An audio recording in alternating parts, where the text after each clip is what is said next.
Hi, my name is Rebecca Farrar, and I'm an astrologer. My business name is called Wild Witch of the West, and I work at quite a few corporate events and other events to, just kind of sit in the corner and fascinate people with the sky, which is mostly what astrology does.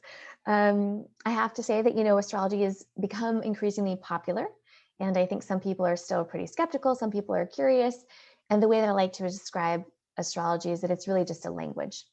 It is a way of talking about the external, the cosmos, this relationship between humans and the stars that is thousands of years old.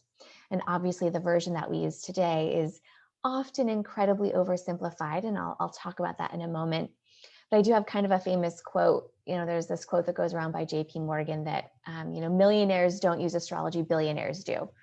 Really describing this idea that being in harmony with the cosmos, or kind of looking at different orientations to the way that things happen, can be really helpful in business, of course, also just in life in general.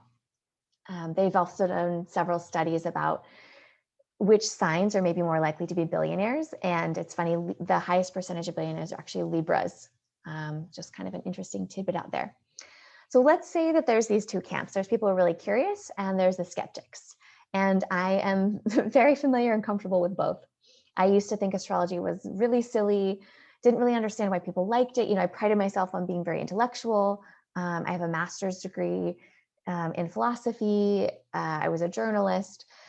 So I really felt that when people were interested in astrology, they were kind of missing some sort of mental capacity, or they were a little bit too woo or too spiritual. And so it's kind of just a strange turn of events that after several different career paths, here I am doing this, something I never imagined that I would be doing.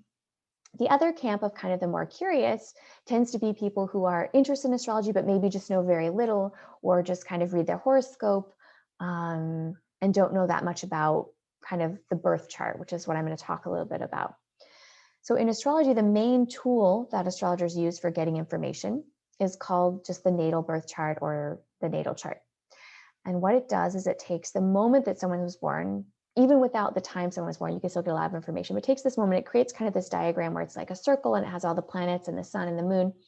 And this is what I kind of think of as like a soul blueprint. So as an astrologer, I'm using this information to gauge and get information about someone. Before there were apps, which I have on my phone, I used to have to draw all the charts by hand. So I would literally have to look up the location of every single planet, every single degree on a certain day at a certain time, and then draw that by hand to then look at my clients with. Thank goodness now that is not the case. We have technology. It also makes it a lot faster at events where I can pop someone's information in and look at it right away, rather than take a few hours to draw it. But right now, with astrology being so popular, it gets thrown around a lot, right? People are like, oh, they're a Gemini, or it's kind of like blaming an aspect of personality on astrology, rather than maybe an alternative, which I would think of as more of just looking for patterns or ways of being. So in this way, astrology is kind of like a self-awareness tool. It's like a Myers-Briggs test, or a like the Enneagram or human design, or some sort of tool where you're trying to gauge information about yourself, maybe your strengths, maybe understand what's going on for you based on this tool. So when I'm at events and people come up to me and I put their information into my app, and then I'm just trying to understand, like, what is important to this person. Let's say someone's going through a difficult transition. Let's say they're trying to understand how to be better at their job, or try to, they're having a tough time in their personal life. They're trying to understand what's going on. This chart, you can gauge so much information from. So I'm looking for patterns or ways of being and trying to translate it into someone that would be helpful. And so at events when this happens, sometimes it's just really fun for people to, kind of have someone read their soul or get information about who they are, someone they've never met. For other people, they have specific questions. They're wondering, look, I'm trying to figure out what I should do. There's a different position that's open in my job. Should I take that job? Should I stay where I am? And so trying to really help people sometimes make decisions based on the moment they were born and the phases and cycles that they're in, rather than just, kind of making these very broad statements about someone based on that moment. So for the skeptics out there who maybe think astrology isn't so interesting, or I certainly have those people at events or meet those people as clients. And the way I would describe it instead is more that astrology is a language, right? It's one of the oldest languages that we have. So for thousands of years, people were looking up to the sky and they were saying, what are those things? Some of the stars were moving, some of the stars were staying in one place. And so the stars that were moving were called planets. It means wanderer. And so people were looking up and they were saying, okay, that star wanders, that star does not. And that was kind of how they started to understand astrology, of what were the difference between the planets and the constellations and the stars.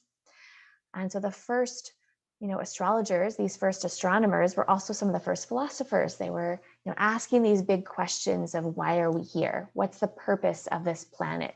What is human existence?